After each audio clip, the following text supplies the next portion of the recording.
श्रीराम महाराजांवर कार्यक्रम असलं ते रातभर जागृत કર્યા તે કાય થોડું ઘણું અમરે સચિન મહારાજ બે બીચમાં છે તે અહીં દેખાડશે પેટીવાળો મહારાજ આમ રહે છે.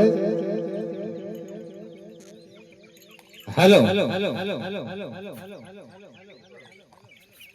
ती महाराज या काही बाजीराम महाराज ना घरा काही कार्यक्रम राखी हयो અને આમ આયા રાતભરી काही ગાયા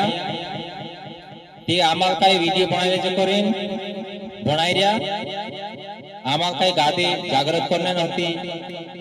અને હેમે વાહને આમરા काही હોતા છુપાવી જાણન છે તે આમાં એક વિડિયો બનાવીને કરીને ભણાઈ રહ્યા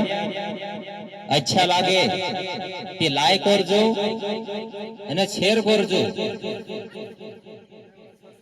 સબસ્ક્રાઇબ જરા કો મહિને તો સબસ્ક્રાઇબ भी करता रहजो અને ઓલી વખત આમો ઓલી દેખાડતા રહો મારા ચેનલ નું નામ છે મુનિયા સોલંકી भजन कीर्तन अवतार होतला छे और गायना वायना भी काई वेदले पूजे छे भी अवतार होतला छे. और दोस्तों मारा चैनल નું नाम छे मुनिया सोलंकी गाँव गाड़ी वाला छे और वारू लागे तो लाइक करजो और सब्सक्राइब जरा कम पड़ रहा जरा सपोर्ट भी करजो महाराज. जय शिवाय नमः.